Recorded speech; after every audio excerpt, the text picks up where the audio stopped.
Halo, apa kabar pemirsa? Bertemu lagi bersama saya Ayu Rahmawati dalam Warta Parlamentaria.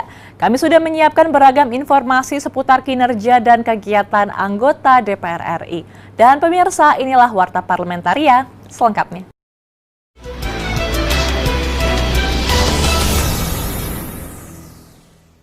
Badan Kerjasama Antar Parlemen atau BKSAP DPR RI mengutuk keras rencana terbaru aneksasi Israel atas 30% wilayah tepi barat dan lembah Yordania milik Palestina. Pernyataan sikap ini dikeluarkan bertepatan dengan peringatan Hari Parlemen Internasional. Dalam konferensi pers yang digelar di ruang media center DPR RI, Ketua BKSAP DPR RI, Fadly Zon menyatakan, tindakan tersebut tidak dapat diterima dari aspek manapun, khususnya norma dan hukum internasional. Aneksasi ini menurut Fadly, dimulai setelah diluncurkannya proposal Deal of Century antara Trump dan Netanyahu pada Januari lalu tanpa melibatkan perwakilan Palestina. Sambutan yang sangat baik dari berbagai negara. Tadi menurut update terakhir ditandatangani 215 anggota parlemen dari seluruh dunia dan terus kita kejar. Wakil Ketua BKSAP DPR RI Mardani Alisera meminta agar seluruh anggota DPR RI turut menandatangani joint statement yang berisi penolakan aneksasi Palestina tersebut. Ia pun meminta agar pemerintah menyiapkan anggaran serta badan khusus. Bukan cuma di bawah multilateral, urusan saya ada satu unit kerja khusus. Karena ini amanat konstitusi, ini amanat dari kampanye Pak Jokowi. Saya ingin memberikan 2 jempol buat Pak Jokowi. Kalau sudah real jelas, ada anggaran, ada institusinya, sehingga kerja Indonesia untuk memerdekakan Palestina menjadi lebih konkret. Alda dan Samsul, TVRI Parlemen melaporkan. Badan Akuntabilitas Keuangan Negara atau BAKN DPR RI berupaya mengkaji pengelolaan subsidi BBM gas LPG 3 kg yang efektif dan tepat sasaran kepada masyarakat. Ditemui usai rapat dengar pendapat umum dengan Hiswana Migas di Gedung DPR RI Jakarta, anggota BAKN DPR RI Muhammad Misbakun mengatakan, hasil audit BPK terhadap penyaluran subsidi BBM dan gas LPG harus diawasi secara ketat agar mampu mencegah penyimpangan dan penyalahgunaan kekuasaan yang dapat merugikan keuangan negara. Kita ingin memastikan hasil audit BPK, di mana temuan-temuan ini yang berkaitan dengan subsidi BBM dan subsidi LPG ini bisa kita dalami dengan benar. Desain subsidi kita itu adalah bagian untuk mensejahterakan rakyat.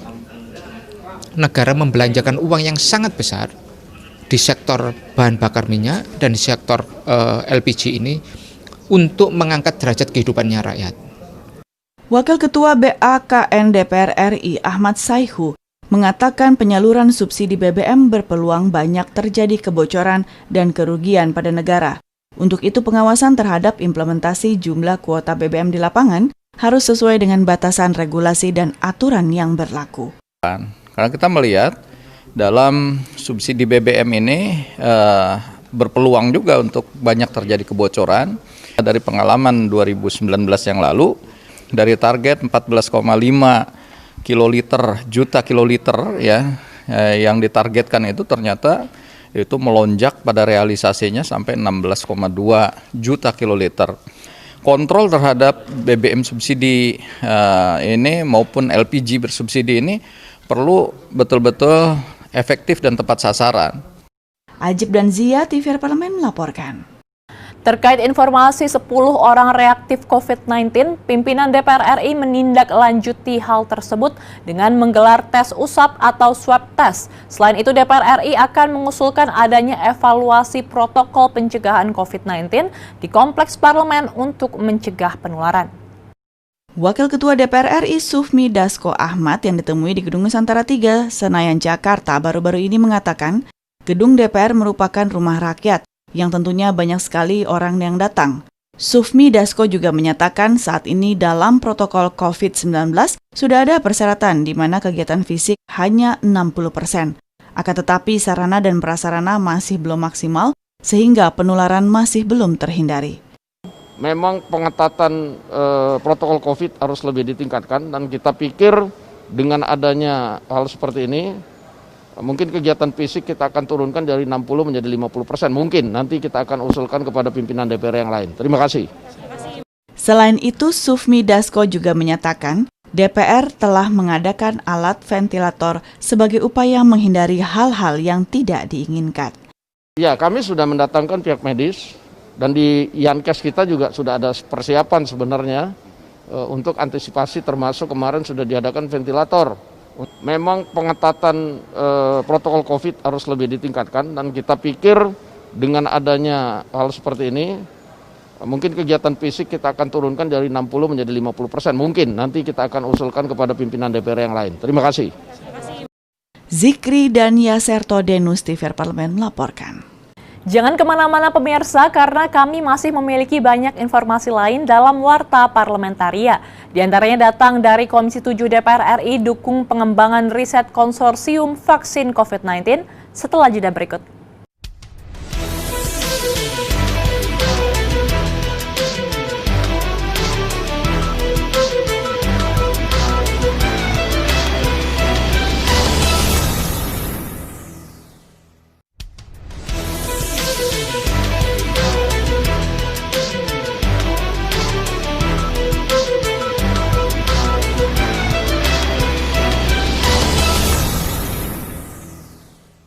Komisi 7 DPR RI mendukung upaya pengembangan riset dan inovasi konsorsium vaksin COVID-19 untuk menghasilkan produk kesehatan, diagnosis, obat herbal, dan suplemen daya tahan tubuh.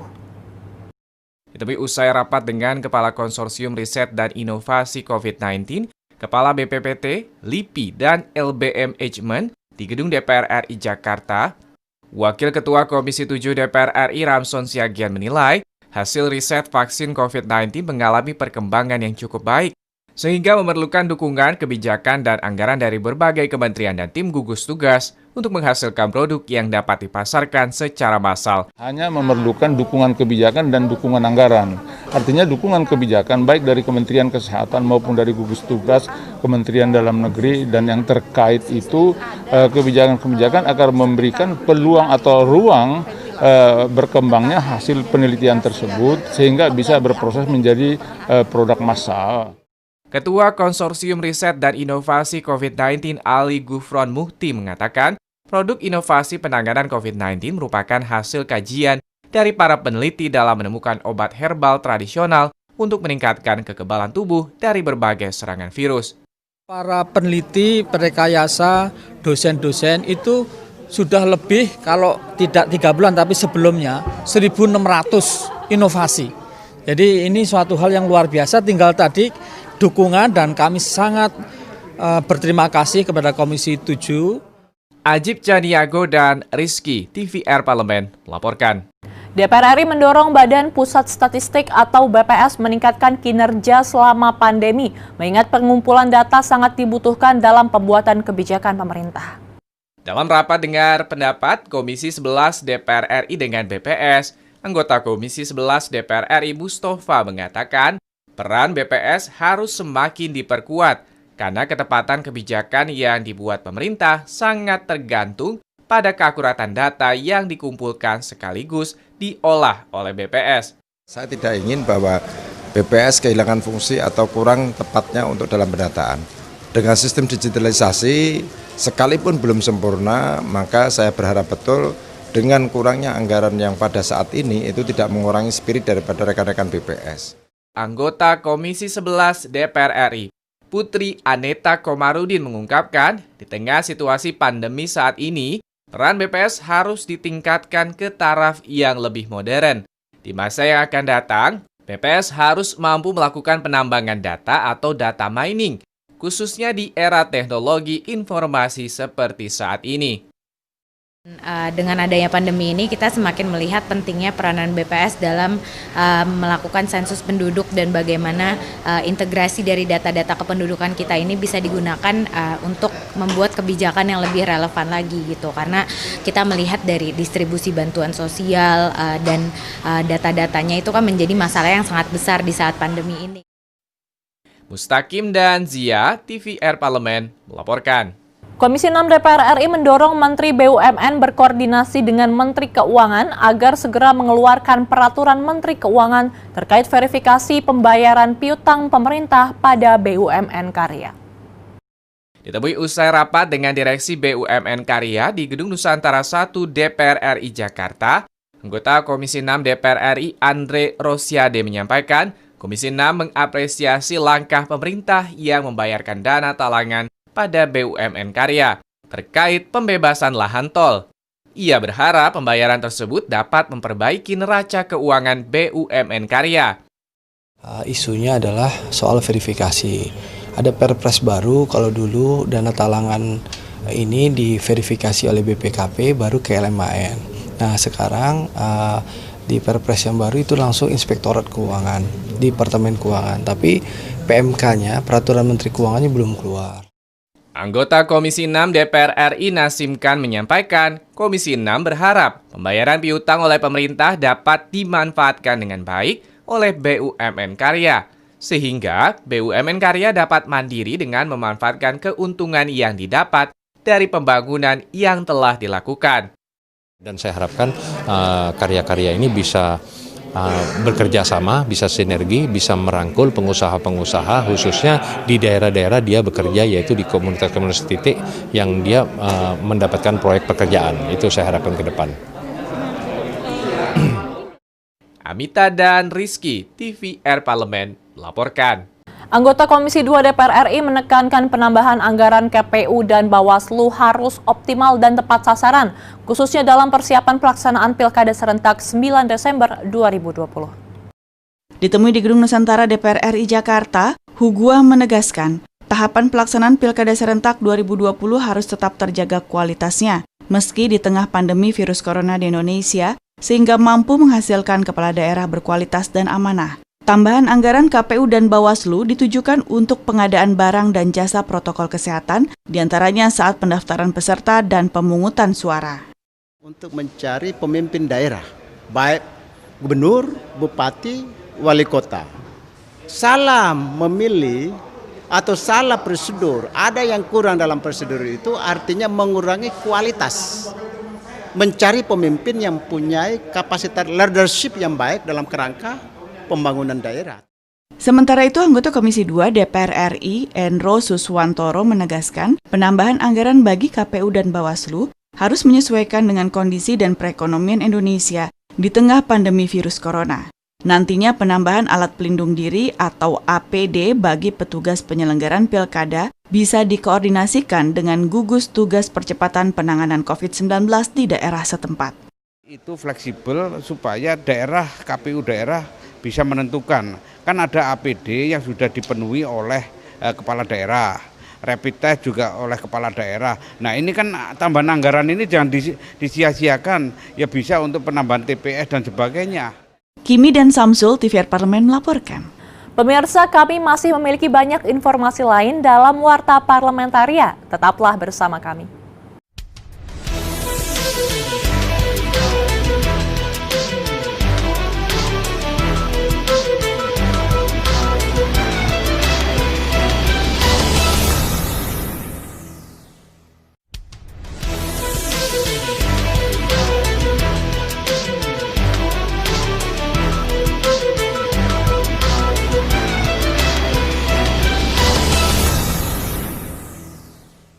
Komisi 4 DPR RI menyayangkan kebijakan impor daging kerbau dan sapi untuk memenuhi kebutuhan dalam negeri.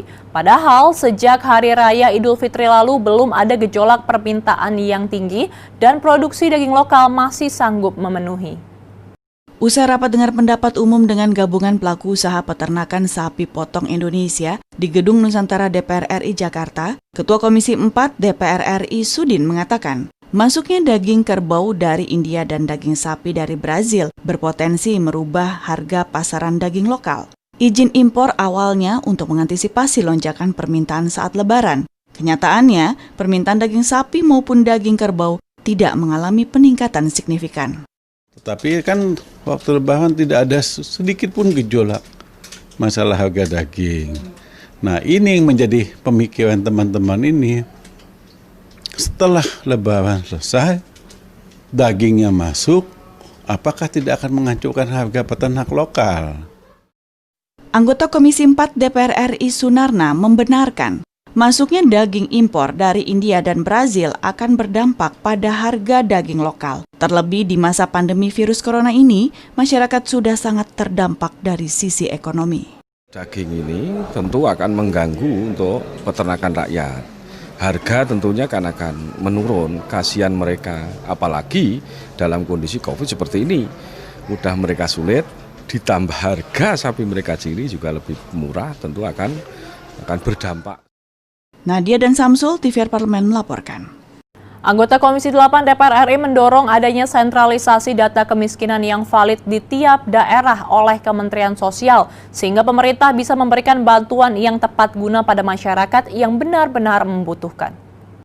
Ditemui saat rapat kerja dengan pemerintah di Gedung Nusantara 2 DPR RI Jakarta, Ahmad meminta seluruh kepala daerah berkomitmen melakukan pencatatan data masyarakat miskin secara tepat dan merata. Nantinya data kemiskinan terbaru dari Kementerian Sosial menjadi acuan kementerian lain untuk melaksanakan program-program kerja.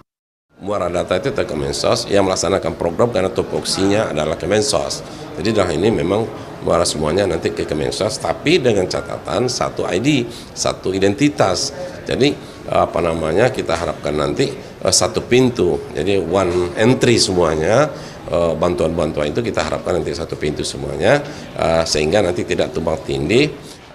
Anggota Komisi 8 DPR RI Ali Taher mendorong proses pengumpulan data oleh pemerintah daerah dilakukan secara berkala sehingga mendapatkan data yang terbaru dan valid. Selain itu, pemerintah daerah disarankan turun langsung ke lapangan sehingga masyarakat di daerah pelosok dan mengalami kesulitan akses tidak terlewat dalam pendataan masyarakat miskin.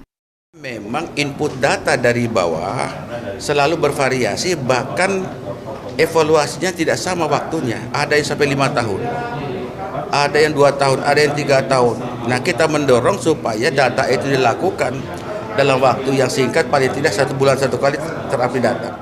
Ferdian dan Kristio, TVR Parlemen melaporkan. Ketua Komisi 2 DPR RI menerima Duta Besar Uni Eropa untuk Indonesia dan menjelaskan langkah-langkah pemerintah bersama DPR RI yang memutuskan untuk tetap melangsungkan Pilkada serentak 2020 di tengah pandemi COVID-19. Ketua Komisi 2 DPR RI Ahmad Doli Kurnia Tanjung menerima Duta Besar Uni Eropa untuk Indonesia, Vincent Piquet, yang secara umum ingin mengetahui langkah-langkah yang diambil pemerintah Indonesia terkait pengendalian pandemi COVID-19 dan secara spesifik mengenai bagaimana pemerintah dan DPR RI mengambil keputusan tetap mengadakan Pilkada serentak pada Desember 2020 mendatang. Ahmad Doli menjelaskan sejauh ini pemerintah telah memetakan masalah dan mengambil kebijakan dalam melaksanakan tahapan Pilkada serentak 2020 ini. Selain itu, KPU dan Bawaslu sebagai penyelenggara pemilu juga sudah membuat skenario untuk memenuhi kebutuhan protokol kesehatan pencegahan COVID-19. Karena semua kehidupan ini harus berjalan, jadi pandemi ini jangan lagi hanya dilihat dari satu perspektif kesehatan saja. Karena dia sudah mulai punya dampak terhadap masalah ekonomi, masalah sosial, masalah budaya, termasuk masalah politik, maka agenda-agenda sosial, agenda ekonomi, agenda politik itu juga harus berjalan. Sementara itu, Duta Besar Uni Eropa untuk Indonesia, Vincent Piquet, mengerti keputusan pemerintah Indonesia yang tetap melaksanakan Pilkada serentak 2020 di tengah pandemi COVID-19. Menurutnya, memasuki tatanan hidup baru, pemerintah dan parlemen harus bertanggung jawab agar masyarakat dan negara terus berjalan. The government and the parliaments in Indonesia but also elsewhere have to think what can we do responsibly in order to make sure that the society, the states and the institutions of democracy continue to function. Septia dan Temi, TVR Parlemen melaporkan. Dan pemirsa, demikianlah beragam informasi seputar aktivitas DPR RI yang sudah kami susun dalam Warta Parlamentaria. Saya Ayu Rahmawati beserta kerabat kerja yang bertugas undur diri. Terima kasih atas perhatian Anda. Sampai jumpa.